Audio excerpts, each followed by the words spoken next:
Dear human, dear soul, I welcome you to my podcast series, Conversations with the Universe. Since a near-death experience, I have the gift to communicate with subtle levels of the cosmos. The knowledge from these for us invisible forms of energy I capture in my books, and it is now a great pleasure for me to share this knowledge, these conversations, with you as a supplement to the books. Please excuse me if the terms and articulations are not perfect. Our mother tongue is German, but we try to translate it to the best of our abilities. Thank you. Dear King Salomon, I would like to ask you today how you see life. Is there a way for people to make the best of life? For me, for example, it is a kind of jungle. I do not expect all animals to behave peacefully to each other. It is also a question of life and death. Please tell me, do you have a sort of image that you could convey to the people as to how they can master the challenges of life? Yes, I have. You are already using very good description, because the jungle of the animals is a rather apt image of how people behave towards each other. But my description would like to add something to do this. Certain groups of mankind send forth, through the combination of their forces, impulses into the world. The bigger the group becomes, the more powerful it can grow to become. Because the energy of a single person, when combined with a group, is many times more effective than when he is alone. Very few people possess the energy of an entire group.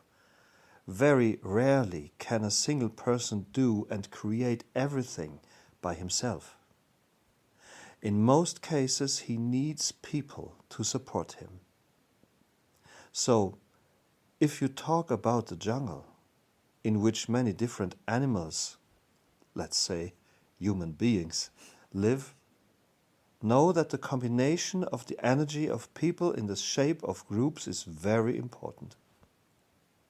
So if you could pass this message on to the people that I myself have been taught once, then tell them that the formation in groups is the key to achieve anything in the world of matter. If you wish to start an endeavor, you need the right team. If you wish to have a family, you need the right partner. If you wish to change the beliefs of your fellow humans, to start religions or to change them, you will always need a team to support you. If you believe that the impact of a single person can be so powerful that it will work its way through the masses, you are mistaken. Only mass can pervade mass. This is a physical as well as an energetic law. Okay. To sum up, so the people should know that you can in fact compare life on Earth to a jungle. Just because we are no longer in the physical jungle, this does not mean that we are not exposed to similar dangers and circumstances than the people in the jungle back in the day. But it is important to know that a person is really only strong in a group. Yes. But there are those who say that a single person can change everything. No. A single person can be a visionary, but she needs a group. Yes, true. What else can you tell those people who already find it difficult to find a group, to find people of the same persuasion, or to motivate others? The most important thing is always the willingness to accept people as equal to yourself and to treat them accordingly. So you mean this is a question of respect? Yes. I don't know. I mean, unfortunately, I know more people who are respectful and who are not being taken seriously because of that. than people who are not respectful and who are being taken much more seriously by far. Well, this is the next important lesson. You must be respectful, always, but you have to lead the people. So you mean it's about leading? Interesting. You mean that this is not enough to be respectful in order to be able to lead them? Precisely. People need to be led. People who are not visionaries or impulse givers, how are they supposed to live their life and to work properly if they do not have anybody who gives them impulses and motivates them to put these into action? I understand. But is there a sort of key? What can we tell the people? How do you find the right team? I mean, the right group? You need a lot of devotion and at the same time mindfulness. If you wish to realize your visions, you should respect and realize the importance of the team as the true key to the realization of these goals. You cannot actualize any idea of this world all by yourself. This is impossible. Actually, this is a shame, really. For there are many visionaries who have failed to put a team together. Yes, I'm not sure whether I like that, honestly. It would be a better world if the visionaries were not always held back by perhaps the wrong team, or if they had perhaps a good vision, but on the other hand were unable to lead a team, and so on and so on. well, Sylvia, that may all be. But in the same way that it will get wet when it rains, this is a fact. And you should accept these circumstances and live with them. Yes, I know. Thank you for preparing us for this and teaching us.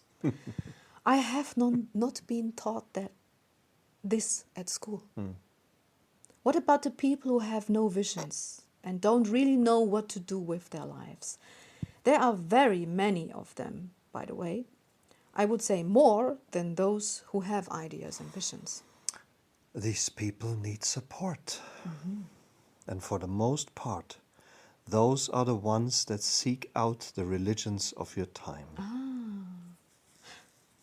But talking about the subject of self-realization, I mean, excuse my high aspirations, but it can't be that you just vegetate your entire life and the highest thing that you have achieved are your children's. Can it? I don't mean that despairingly. I just think it is too small a trace to leave behind. Isn't it? Well, this may be your definition of the meaning of life, which does not consider creating other life to be enough. But there are others who do. Seriously? Seriously. But then why are those people usually unhappy? I mean, out of those many that I know, basically kind of 80, if not actually 90% are saying that they would have made a different choice with regard to having children if they had known beforehand what exactly this entailed, how much energy they lost and how little time they have left for themselves and the pursuit of their soul's path. So, Yes. If they had known themselves better beforehand. yes, but on the one hand, we are talking about how fulfilling this is supposed to be, and on the other hand, that when it finally did happen, that most people only wish their children had finally grown up and could stand on their own 2 feet.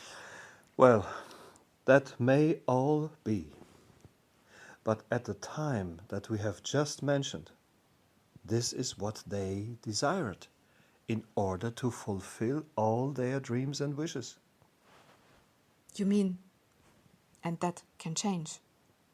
Like the dreams and the wishes can change? Yes, of course. If you want to have this experience, you can have it. And you should have it. Yes.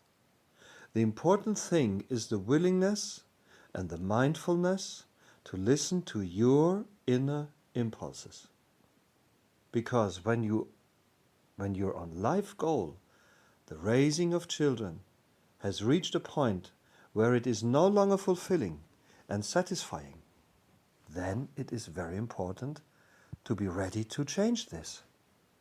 All people have the possibility to change their lives at every second. Oh dear, are you really of this opinion? I'm very humble when it comes to this aspect because I meet many people to whom I keep saying, after they have kept complaining about needing to change their lives again and again, and nobody does it. Nobody does it. This is why I'm a little bit careful. Maybe they just cannot. Please, can you comment this? People have been given free will. Do you agree? Yes. And they have been given a certain internal energy. You are right to be humble, because not everyone has the power of your soul, which is very, very powerful, Sylvia. There are very few people that have as much power in their soul as you. This is like the stars in the sky. Some people shine brighter than others, but they all have the light of the soul inside of them. That's why there is always also the energy that can propel them forwards. So you mean that also if someone is very, very weak, that he still has the free will and the power to change his present situation? Oh, yes. Well, I would say that what prevents them most strongly from changing something is fear, isn't it? Yes, that is correct. And that is the next subject, Sylvia.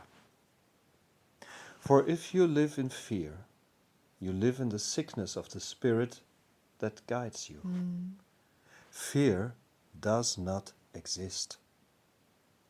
It is like a sickness of spirit, just part of your conditioning and your experiences. But ultimately, they are just experiences caused by a particular set of circumstances. For no soul is born with fear. It is free of all fear when it is without a body. Incarnation into the body and its innate sensitivity begins to create wariness, and resulting from this, also your fears. So here we distinguish between caution and fear. So you mean that fear is absolutely a sickness of a spirit? Absolutely. And how can the people liberate themselves? How can they heal themselves of the sickness? Through reflection on who they are, where they come from, what they really are like deep inside. And once you start on this path, you will find the power of your soul shining inside. And it does not know fear. On this path, you will encounter the moment at which you will lay down your fears and realize that they do not accompany the energy of your soul, but only the energy of your ego. Then you are a big step further. And I mean that in a spatial sense, for your soul will expand through this experience. So you mean to say that our fears actually constrict the soul more than our body does? Exactly. Of course, the body is a sort of physical limit, but the soul is capable of feeling beyond that. Through fear, however, it's bound by the physical limits of the body. Understand, okay. What would you advise people to have, no, who have so little power that they have lost their whole joy of life? An important question. Maybe we should dedicate a new chapter to this subject. Yes, let's do that. Would you like to add anything to this subject here of the jungle? No? Well then, let's end this chapter here. I would say let's continue with the next chapter subject of loss of life energy, okay? Okay. Thank you. Love. Thank you, Sylvia. Love.